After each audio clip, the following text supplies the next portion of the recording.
Have you ever wondered what the zero in zero waste really means? Is it possible to only produce a mason jar's worth of trash annually? Are you feeling overwhelmed by the climate crisis? Then this episode is for you.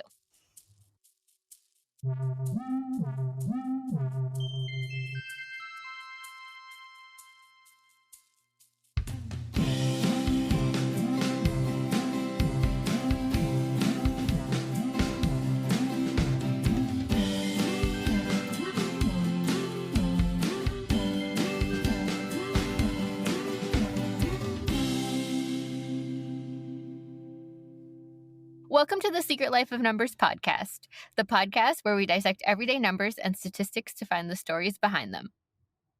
Each episode, we take a number or statistic and break it down. We will tell you where it comes from and what it means for you. Along the way, hopefully we will inspire you to think about the numbers in your own life.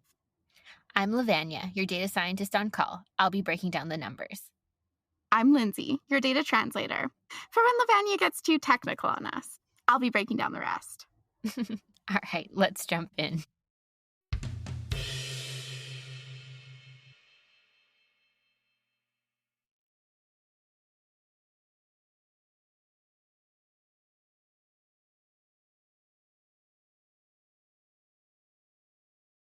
So Lavanya, Yes, Lindsay? this is a very exciting episode. I feel like we say all of our episodes are exciting. And that's not to say that they aren't, but tell us why this one is exciting. Well, I think they're all exciting, but the ones that always get me excited are when we're starting a mini-series. Yes. Yeah, because we really get to delve deep. Yes. So this is the first of 3 episodes in our sustainability mini-series, where we'll be breaking down, or should we say composting, common numbers heard in the sustainability, climate, and environmentalism space. Our first episode is all about the zero in zero waste. Next episode, we're going to talk all about what happens to your plastic when it gets put in that blue recycling bin. Is it true that only 9% of it actually ends up being recycled? Our final episode in this mini-series will be all about who are the heavy hitters when it comes to carbon emissions. Are 100 companies really responsible for 71% of CO2 emissions? You'll have to stay around and find out. So, Lavanya, do you consider yourself zero waste? I'm going to say no. However, when you think of the term zero waste, at least for me, from a mathematical perspective, because I am a scientist, zero means the absence of magnitude or quantity. So to think that I produce zero waste is ridiculous. It's impossible too, right? We breathe in oxygen, we breathe out CO2. Yes, but however, that's not what zero waste actually means. So I did some research. I'm a little sad that I don't have any hard, concrete numbers for you about zero waste, but I do have some definitions. Ooh, we'd love a definition. Let's hear it. From the Zero Waste International Alliance, which was established in 2002 to create standards around the zero waste movement in the world, they have a peer-reviewed definition. All right. So their definition is that zero waste is the conservation of all resources by means of responsible production, consumption, reuse, and recovery of products, packaging, and materials without burning and with no discharge to land, water, or air that threaten the environment or human health. And also, they state that this definition is intended to be a living document. So it's peer-reviewed in December of 2018, and they'll continue to review it and update it as the movement continues. Right, so further refine it as we go along. Really, the parts jumping out to me out of that definition are really conservation of all resources and not discharging things out to the environment that can threaten it or us. Yeah. I think one thing that kind of comes up when you do research about this zero waste movement and this community, it's all about cyclical use of resources, right? You don't use it once, you keep using it. You don't waste. It's not linear. It comes back to be used again. Right. So in an ideal world, you would have a circular economy. So the off gas, for example, of one process would be extracted and used for something else instead of just wasted and put out into the environment. Exactly. And that kind of brings us to the zero waste hierarchy. So, in order to implement this definition or to live this definition, the Alliance has created this hierarchy, and it's an upside down pyramid. If any of our listeners have heard of the R's of zero waste, this is the birth of the R's, or where the R's I think came from. The R origin story.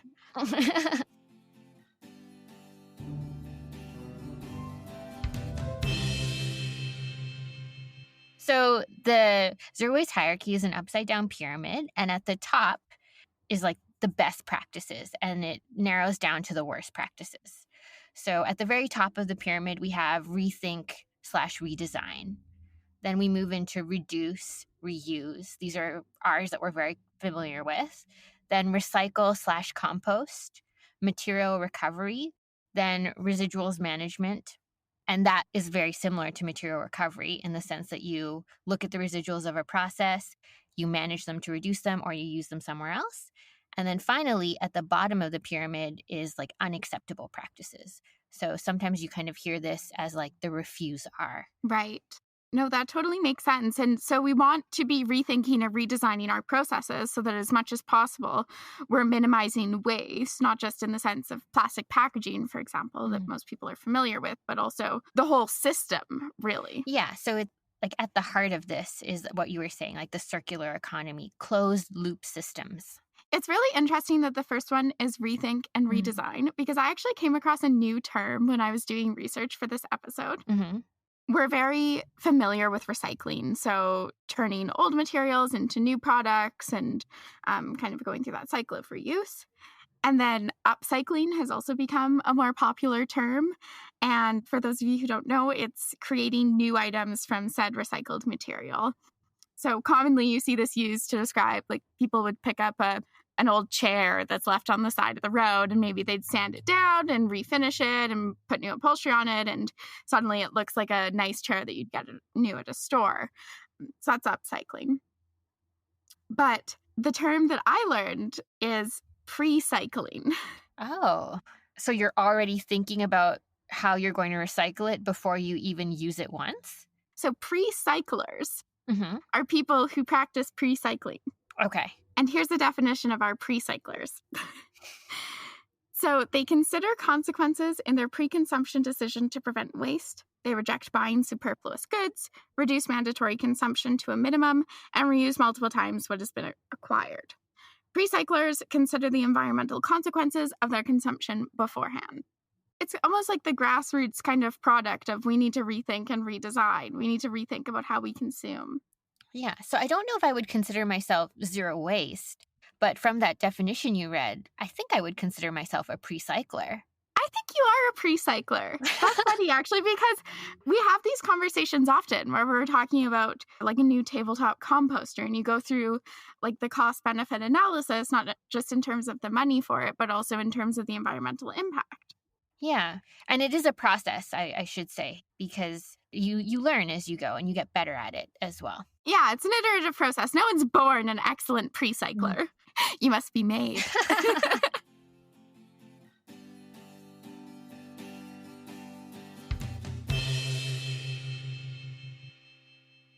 Also, when I was doing my research, I found that the EPA had a list of different entities that defined zero waste in the US differently.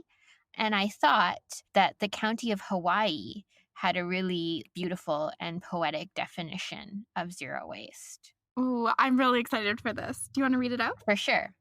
Zero waste is a way of life that promotes the goal of reducing the amount of material we throw away and instead reincorporating byproducts of one system for use for another system.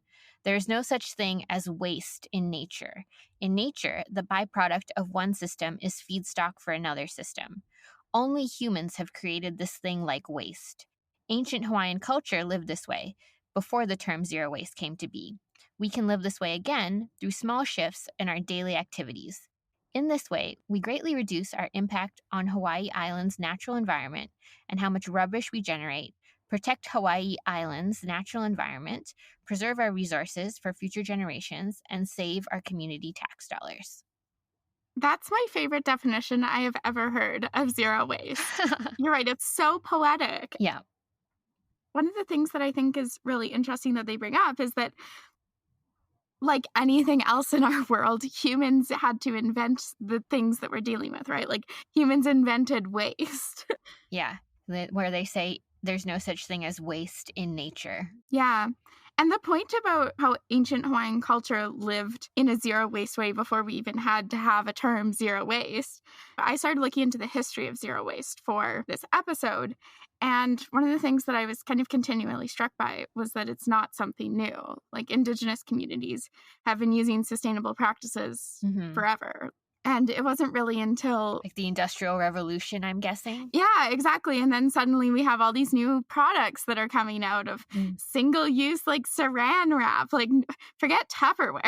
Like, we start to have more plastic, and it's all about convenience. And all of these things start to grow and change. And we've really lost that connection with nature. And now it's actually more difficult to purchase something without plastic, I'm finding. Because the system has adapted around that, right? Like, Mhm. in the 1970s, we had lots of investments in recycling infrastructure. And then it's like, oh, great, we have somewhere for the plastic. And then we get more plastic. And then it's just this cycle that we've become so adapted to.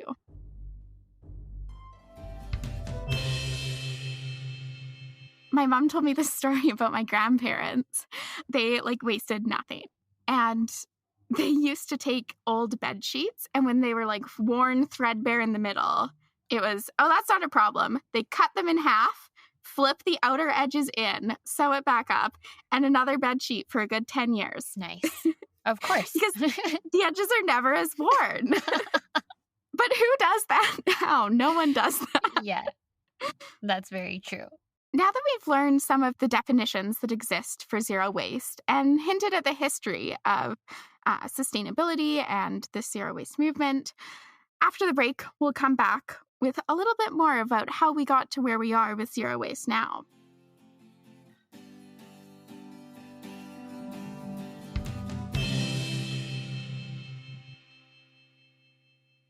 So, welcome back, everybody. So, before the break, we defined zero waste and gave a few definitions. And now, Lindsay's going to tell us a little bit about how the zero waste movement came to be what it is now. Thanks, Lev. So we've already hinted at the origins, Yes. which is that we had to kind of invent this because at some point we started creating more waste, and that, Indigenous communities are really the original zero waste movement. That was, Yeah, they're the real pre-cyclers. yes. In 2000 to 2010, we started to have the zero waste movement grow, but in the 2010s, it really became the zero waste lifestyle movement. So there's a woman named Bea Johnson, and she lives in California, and she wrote an article in the New York Times, which featured lots of information about her zero waste journey with her family of 4. And eventually that became a book called The Zero Waste Home. And she's a very inspirational speaker. She shows pictures of her home, which is beautiful. Yeah, clean lines, no clutter anywhere. I remember this. It's a great video. And one of the things she brings up that I really like is everyone in the family has a capsule wardrobe. And so when they go away on vacation, they can pack up their wardrobe and they don't have too many kind of personal affects at the house that were visible. And she was like, and then we just rent it out as an Airbnb while we're gone.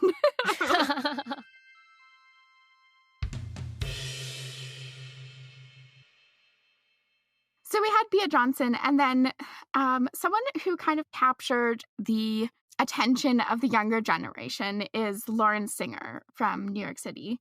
And she started a blog called Trash is for Tossers. Yes, Trash is for Tossers. Classic, one of the gateway blogs to the zero waste lifestyle. And she started the Package Free Shop, which I believe is in Brooklyn, New York City, yes. She's kind of one of the first people that had that aesthetic of the mason jar with 2 years of trash, I think was the first video. And don't quote me on this. I don't remember all the YouTube videos. But then, she would do an interview later and it'd be 4 years. And it's a jar with all of the trash she's produced in 4 years. which is mind-blowing because the jar is not that big. Mhm. It's like a small canning jar.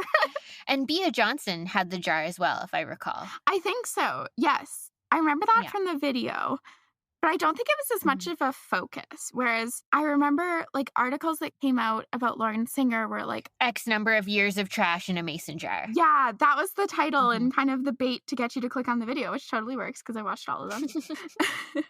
But that really kind of started what I think would be the lifestyle movement of zero waste, because it went from kind of being this thing where you're granola and socks and sandals if you care about the environment to being an aesthetic that is quite popular. Yeah, like the clean lines were very appealing. I know, the house just looked so tranquil. I was like, oh, I just want to sit there and read a nice book and not have to clean.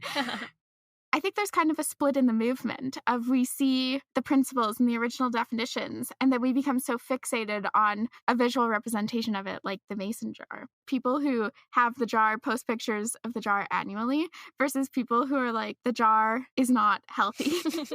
or it's an illusion. The jar is an illusion. Yes, because I imagine if you have a jar, like there will always be like some sort of waste that you're excluding. Like you're not putting toilet paper in your jar. Yes. But I guess it could be argued maybe they're using a bidet. That's true. What you're saying is exactly right, though. You exclude some sort of waste, even if it's just that upstream of what it is that's, being recycled or reused. So Mhm. Catherine Kellogg, who also runs a popular blog called Going Zero Waste, she wrote an article called 3 Reasons the Trash Jar is Something I Shouldn't Say on a Podcast We Mark as Clean. So she wrote, the longer I looked at the jar of trash, I felt like a phony. The trash jar really isn't an accurate representation of the trash I've made at all. Almost anyone who has a trash jar has some sort of exception that they don't put in there, whether it be condoms, contacts, broken glass, receipts, etc. It feels like you can justify keeping almost anything out of it. And when you're constantly picking and choosing between what goes in the jar and what doesn't, you get a skewed perspective. Mhm.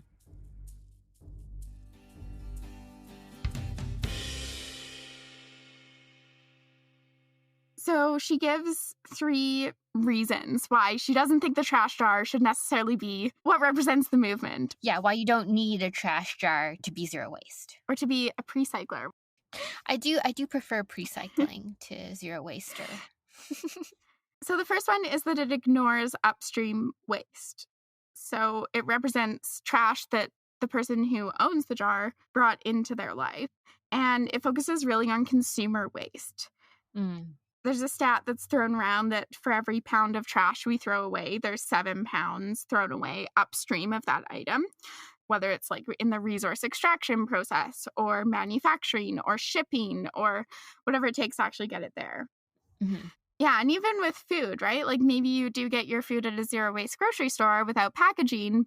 The example she gives, I think it's has to do with fish. Like if you buy package-free fish, it's not zero waste because the nets that the fish were caught in, fishing nets are kind of one of the most numerous pieces of plastic in the ocean. There's gas in the boat, and then there's, just so many different things. There's so many things going up upstream that the jar doesn't visualize. Yeah. The second point she makes is that it's out of your control. Life happens, Mhm. right? So you might end up having to go to the emergency room and get a cast on your arm, for example.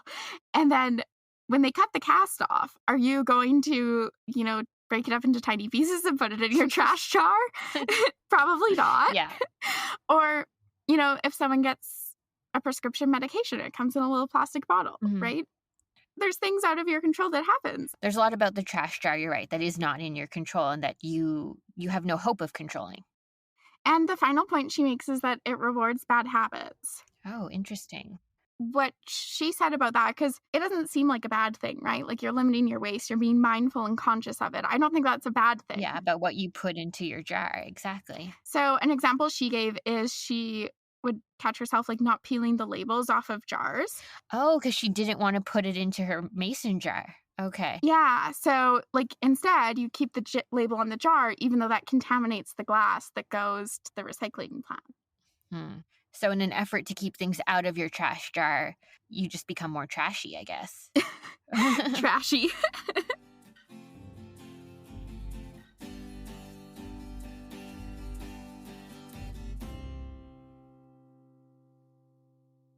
So that is kind of where we're at now, though, because I think sustainability has become an aesthetic.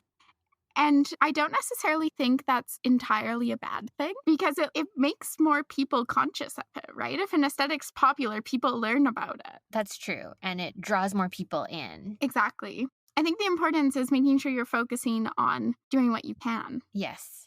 I agree that I like that there's an aesthetic and that it's widespread, but understanding that zero waste is aspirational. Like the zero is not the absence of waste. That's what your goal is. Like you're always striving to think about what it would look like if you produce zero waste and take steps towards it. Yeah. And I think one of the problems too is the aesthetic focuses on the individual waste. Mhm. I was just listening to an episode by How to Save a Planet, which is an amazing podcast. We love it. We love it. Yes. And it was all about your carbon footprint. And it was talking about how if we can make a difference at, kind of one level outside of ourselves, for example, getting our apartment building to implement a composting program versus just taking your compost to a composting facility on your own, the amount of impact that you can have is a lot greater. Mm-hmm. Like you widen your sphere of influence. Exactly. And if any of our listeners are looking for good tips of how we can actually save the planet, highly recommend you check out their podcast. Yes. Dr. Ayanna Elizabeth Johnson is one of our heroes. As well as Alex Bloomberg.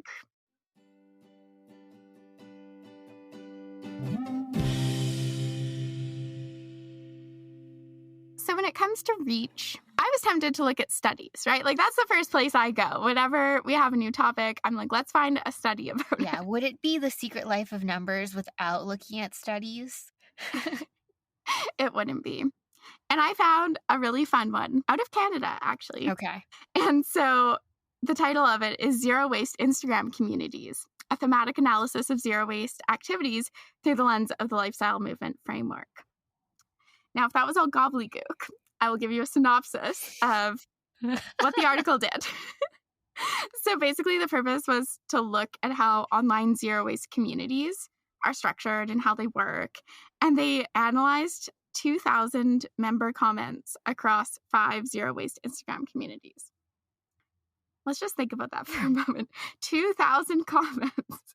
I mean, it doesn't feel like a lot how many comments are made in a zero waste community. That's true. It's a small subset, but it gave us kind of a snapshot of different categories of things that are important to people within the zero waste community. Okay. So a lot of comments were about avoiding environmental hazards and about changing buying behavior or dealing with social contexts. So like the social environment they live in.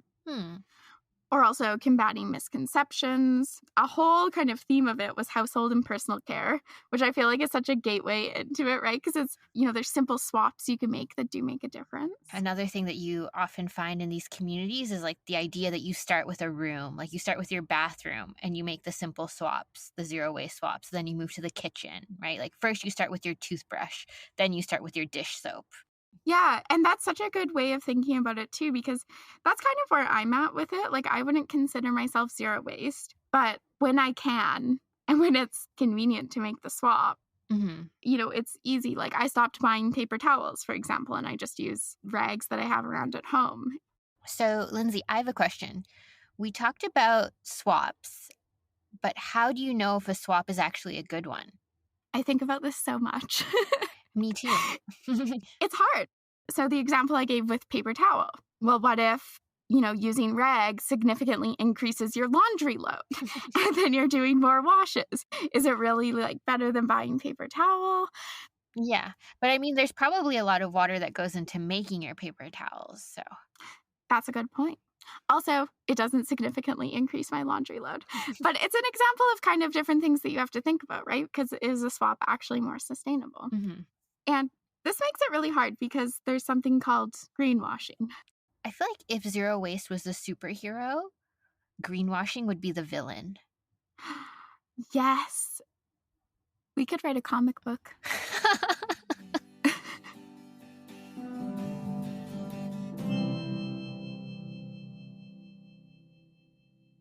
I love that analogy. Greenwashing is totally one of the supervillains to the zero waste movement.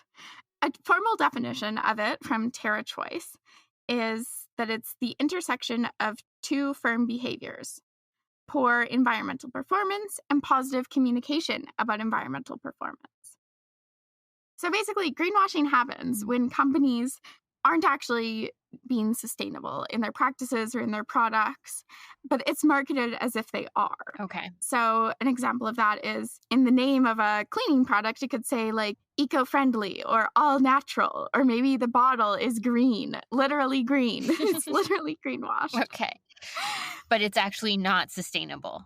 Yeah, maybe the bottle is like, oh, 98% recycled plastic, but it doesn't really tell you anything about like, where's that plastic coming from? What are they doing to like work towards not having something in plastic? Okay. You know, you go to the store and you see a product and it says like eco-friendly and there's a leaf on it. And then you like look into the company and there's absolutely nothing about sustainability. Yes. That is the classic example of the greenwashed item. There's a few examples. I found a site called Truth in Advertising, which kind of had a list of like different companies that had greenwashing claims brought forward against them and actually had to change some of their marketing practices. So an example is Simple Green cleaning products. Basically, Simple Green products were marketed as non-toxic, but then some ingredients could actually be harmful. Okay. So that's an example. Or Tide Pure Clean. They said that their laundry detergent was 100% plant-based, but only 75% of it actually was. It's when there's a mismatch between what's actually happening behind the scenes and then what they're telling consumers. You might be wondering, why would companies want to do this? So studies have found that a majority of people are willing to pay more money for eco-friendly products. Okay. It makes sense, right? Yeah, because sustainability is kind of top of mind now. For example, it's logical that if clothing is made where people are paid fair wages, Yes. the clothing is more expensive. Exactly. The problem is, though, that companies take advantage of this and they market products as being eco-friendly and sustainable and ethical without actually having anything in their supply chain or the product to back it up. So Terra Choice put out a list of the 7 sins of greenwashing. Let's hear them. So the first one is the hidden trade-off.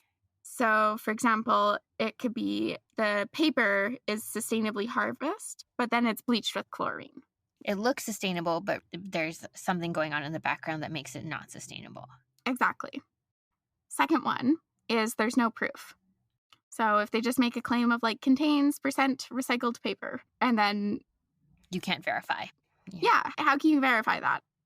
Number 3 is vagueness. So this is like the claim of like all natural, eco-friendly, like these terms that they mean nothing now. And kind of jumping off of that is the next one, which is worshipping false labels. So eco-safe or eco-preferred, or if there's a green leaf on the package, like, you know how we have those actual emblems of fair trade cocoa, for example, or like fair trade chocolate, like that's an actual emblem that means something. Yes. But then a little green leaf doesn't mean anything. It's just greenwashing. Yeah. The next one is irrelevance. So saying that a product doesn't contain a compound that's actually banned from all products. Oh, okay. So saying like free from something that is actually banned in Canada or the United States or wherever you are, just to make it sound like you're doing something to help. Okay. Yeah. This one I think is my favorite. So lesser of two evils. All right. So an example of this is pretty much just an oxymoron, right? So organic cigarettes, for example. Okay. That one I just find kind of funny. No. And the final one is fibbing, or just straight up lying. The takeaway from this could be that next time you go to the store and you look at a product, maybe think about these 7 sins of greenwashing and ask yourself if that product is doing some of those things. Yeah. Are the claims substantiated? Is the emblem on it something that actually means something? And is it the lesser of two evils? Agreed.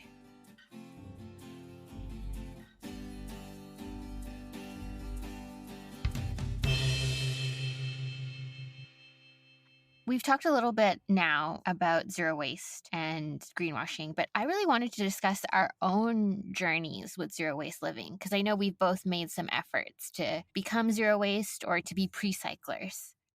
Yeah, I think it's interesting to share our own journeys, and I've kind of hinted that, like, I don't identify as zero waste, and the time when I was probably most sustainable was when we were living in the same apartment building. Yes. We didn't have compost, and I remember we used to walk to the university, and they had compost every week with our bag of food waste, and we would dump it in, and I feel like we always got weird looks, but we were just like, Or, like, whatever. Yeah. We would, like, keep it in our freezers during the week and, like, carry it down. and it'd be our weekly weekend walk that Yeah. we did We together would and chat. just chatted. Yeah, gossip a little. But since then, I think COVID especially, like, changed things, right? Like, when you can't leave your apartment Mhm. or when you aren't really going out or when schools are closed, it's not like I was going and using the composting facilities there. So that definitely set things back.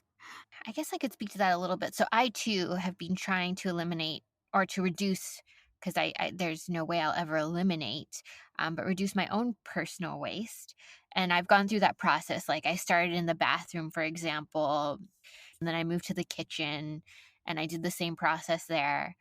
It was tough to see those around me continue with the practices that I was trying so hard to avoid. Yeah. And then when COVID came, as you were saying, like it became difficult to avoid single use plastics because now the cashier can't touch your reusable bags. Yeah. And grocery stores weren't even letting you bring them in sometimes. There is a grocery store, a zero waste grocery store in my community, which is actually quite privileged, or because not every community has a zero waste grocery store. But one thing that the owners of that grocery store said was like, don't feel guilty if you've had to like regress on some of your practices during this time, because we're all going through that process. And zero waste living, or I think I prefer pre-cycling, is about trying to get there. Like it's not about being perfect. It's just about being better. And I think that's part of what's so intimidating about the term Mhm. zero waste in this context is zero is a tough number to try to achieve. It's the absence of magnitude and quantity. Exactly. I prefer low impact lifestyle, but I think the biggest way that I've started practicing that more is just by buying less. Mhm. Like reflecting before I go to buy new clothes, for example, because it's a new season and Yeah. I want new clothes, thinking about, do I really need new clothes or can I buy them secondhand? Mhm. It's a continual process. And I think something you brought up is really important is that, like, you mentioned that it's like privileged to have a zero waste grocery store close to where you live. Mhm. And it's awesome that you have one. I've been there. It's so nice. I wish I had one like Yeah, that. it has the clean aesthetic or the zero waste aesthetic. Yeah. Yeah. It's beautiful. But I think that's another kind of problem that's evolved in the movement is it's kind of tied to privilege. Even if you have a zero waste grocery store, like maybe it's far away. Like maybe it takes more time for you to get there. Right? Like, it assumes so many things. The zero waste lifestyle aesthetic assumes that, like, you have those places of business readily accessible, like a zero waste store where you can go buy these swaps, or you have enough money to buy the swaps, or Yeah, that you're, because oftentimes they're a little bit more expensive. yeah, there's an upfront investment to get Mhm. the aesthetic items. And it assumes that you're able bodied enough to go to the zero waste grocery store, or that you can actually use the swaps. So I guess to perhaps end on a happier note, what have you learned as you've tried to be zero waste, or as you've started this process? I love that question because I think it's something really simple. Mm. I have stopped shopping as a hobby. Oh, that's a good one. Like, once you stop kind of doing that, like, I still enjoy going out shopping and looking at shops, and, like, that's a fun thing to do once in a while with girlfriends or with my mom, but by kind of cutting back on it as a hobby and, like, a thing to do, Yeah, you go when you need something. and I've realized that I've stopped going into stores and feeling like I have to buy something. That's probably been my biggest kind of change or thing that I've learned, that I don't need to shop for a hobby. What about you? I think for me, it would probably be that you don't have to be perfect at it. You just need to keep working at it, and the improvement will come as you're going through the process. Like if, for example, you forget your reusable straw and you have to get a plastic one when you're out running errands, that's okay. Next time remember to put it in your bag. Yeah. Mm-hmm. And I think something you have always kind of said to me, because I think I'm a bit of a perfectionist. And so I'm like, no, if I'm going to do it, I'm going to do it 100%. But something you always said to me was, no, Lindsay, like we don't need 20% of people doing zero waste perfectly. We need 80% of people doing zero waste imperfectly. Yeah.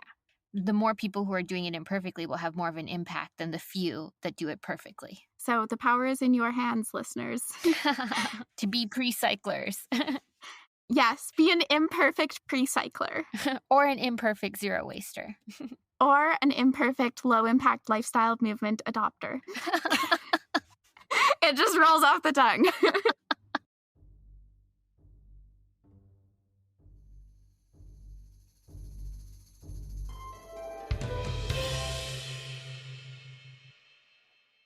It is now time to plant our science seed. Oh, my favorite part of the episode, also the cheesiest part. The part I missed the most while we were on our break. Yes. It's hard not having a science seed moment every few days as we record. So each episode, we like to give our listeners something to think about. A science nugget to help you think more critically about the numbers and statistics you hear every day. The number for this episode wasn't as math-oriented as other episodes. That was a little disappointing, but that's okay. As we go through the mini-series, there will be other mathy numbers. Yes. One of the things we want to leave you with is kind of just something to reflect on when it comes to zero waste. Rather than thinking about completely eliminating all of your waste, one of the tools that you can use in your own life is to think about the 5 R's. So when I was growing up in school, we only learned 3 R's, which was reduce, reuse, recycle. There's actually 5 R's. So the first one is to refuse. So refuse to take in more waste, refuse that what produces excess waste, where and when you can. Yeah, and these are kind of like, I believe these are like Bea Johnson's R's, because there's like different variations of them as well. The second one is to reduce. So reduce what it is that you need. The third is to reuse what you already have. The fourth option, which is really kind of one of the last options because the other one kind of goes with it. So recycle is the last one. And then rot kind of goes with that too. So for organic materials that can be composted, letting it rot, which is composting, is the best option. Yeah. These tie back to that hierarchy pyramid as well and can help you on your journey as you reduce your own waste. You don't need to be perfect. You just need to be better than you were before.